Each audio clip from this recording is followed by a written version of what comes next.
Assalamualaikum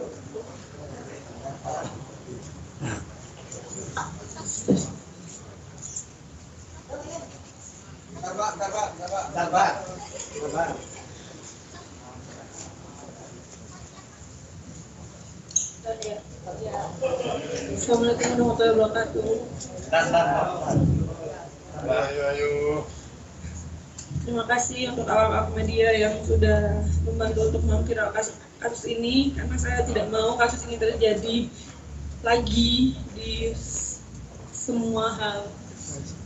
Dirasakan oleh seorang ibu, apalagi ibu yang bekerja. Mungkin di sini saya mau berterima kasih dulu kepada Kapolresta Malang Kota yang sudah menindak kasus ini dengan cepat, sehingga pelaku bisa langsung diambil. Pelaku ini 1 tahun bekerja dengan saya dengan sangat sopan,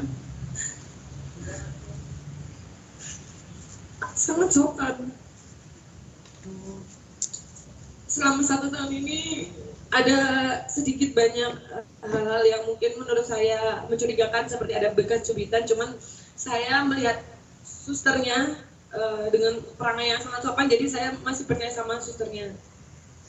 Tapi dibuktikan di hari ini. Dan sebelumnya saya sudah pernah mengalami kejadian yang sama, cuman tidak saya laporkan polisi, saya maafkan. Jadi untuk kali ini saya tidak bisa saya memberikan ke pihak yang berwajib.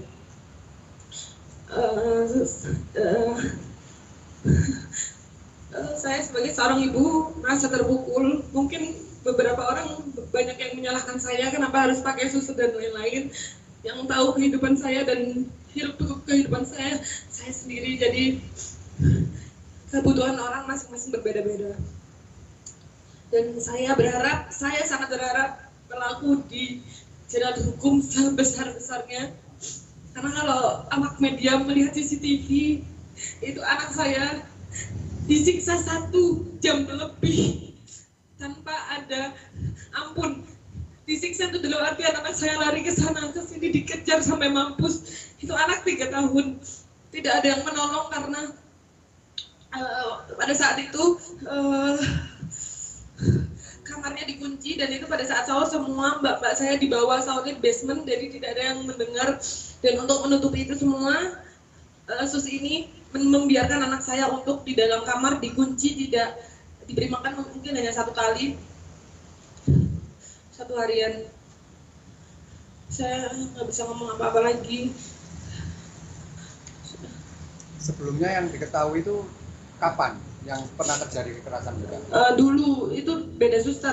Dulu waktu anak saya 1 tahun ada kekerasan, tapi yang diketahui yang ada cubitan itu 2 minggu yang lalu. Dan dia bilangnya itu adiknya yang gigit, karena adiknya lagi sering gigit-gigit gitu. Jadi saya percaya. Ternyata saya tinggal ke Jakarta 2 hari, memang ada urusan pekerjaan, 2 hari ke Jakarta. Ternyata hari pertama saya di Jakarta, pas sahur, tepatnya di jam 4 sampai jam 5 lebih, suster itu menghajar anak saya habis-habisan sampai memar, sampai orang yang lihat CCTV-nya, kalau anak ini nggak dikasih keajaiban sama Allah mungkin sudah nggak ada, karena benar-benar diajarnya itu kayak bukan anak kecil, benar-benar. Media lebih sudah tahu mungkin sedikit banyak di sosial media saya seperti itu. Pak, waktu itu kenapa Mbak setelah mengetahui jadi langsung membuka ke media sosial? Apa waktu itu ke media sosial juga atau lapor polisi dulu? Sebenarnya saya lapor polisi dulu, tapi saya sudah nggak tahan, karena sebelumnya saya dulu banget saya tidak melihatkan susternya. Kemudian saya juga ada kasus yang lain-lain, saya masih bisa tahan, tapi untuk kasus anak saya nggak bisa tahan. Saya nggak bisa tahan, Pak. Jadi saya langsung masukkan ke sosial media, dan ternyata teman-teman saya, tanpa saya meminta tolong, teman-teman saya yang di sosial media menghubungi rekan-rekan polisi dari Jakarta, Jawa Tengah, Jawa Timur, semua menghubungi rekan-rekan polisi. Akhirnya kasus ini bisa dipercepat tanpa saya meminta tolong. Jadi terima kasih buat teman-teman yang mungkin melihat video ini, yang sudah membantu saya dan keluarga saya. Terima kasih banyak. Mbak, ini kan kasus anak. Kenapa waktu itu tidak di blur ketika anaknya Mbak mengalami luka di wajah ketika ke media sosial? Di floor. Nah, beberapa yang berkembang kan tidak ada. Disamarkan kan wajahnya kelihatan. Kenapa tidak disamarkan? Ya. Biar orang-orang tahu separah apa. Tapi kalau untuk di TikTok saya samarkan. Tapi kalau untuk di IG memang saya perjelas biar orang-orang tahu seberapa itu parah banget, Pak. Dan beliau ini punya anak juga. Dan oh ya, perlu diketahui biasanya kan suster begini tuh ke-trigger mungkin ada masalah dengan saya tidak ada masalah dengan susternya sama sekali tidak ada masalah. Suster ini baik kepada saya dan saya juga baik kepada susternya. Bisa ditanyakan ke orang-orang rumah dan manajer saya semuanya. Suster ini berperangai yang sangat-sangat amat baik, tapi ternyata manipulatif. Gitu. Apa sebelumnya dia pernah cerita punya masalah pribadi? Tidak, dia tertutup orangnya. Awalnya bilangnya karena apa Mbak Adik, Mbak? Karena ya itu, ini yang tidak make sense. Bilangnya karena dia nggak mau diobatin. Hanya itu. Jadi motifnya sampai sekarang masih didalami lagi sama pihak kepolisian. Mbak, apakah juga nanti akan ada tuntutan kepada agen penyalur tenaga kerja ini, Mbak? Saya serahkan kepada pihak yang berwajib ya untuk tuntutan kepada agennya. Makanya memang agen bukan main-main, agensinya bukan agensi yang sangat besar di Indonesia, bahkan memiliki cabang di luar negeri.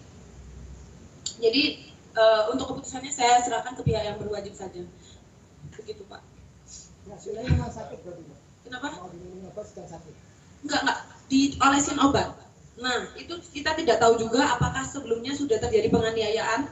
Makanya beliau tahu saya mau pulang hari itu juga. Kalau nggak dikasih obat kan kelihatan, mungkin saya nggak ngerti ya, ini dugaan saya.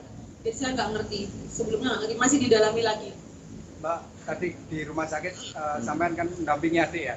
Adakah perbedaan sikap atau keceriaan pasca Iya. sesudah? Iya, jadi pas waktu tidur 5 kali dia mengigau ketakutan. Setelah saya sadarkan ini saya, baru bisa tidur lagi.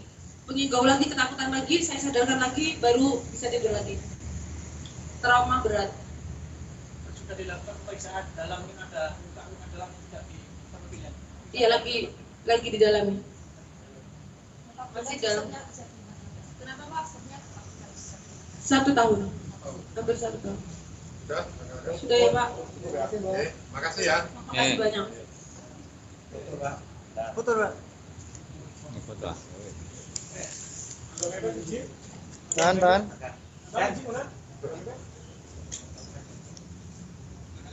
Satu, dua, tiga. Oh, dua.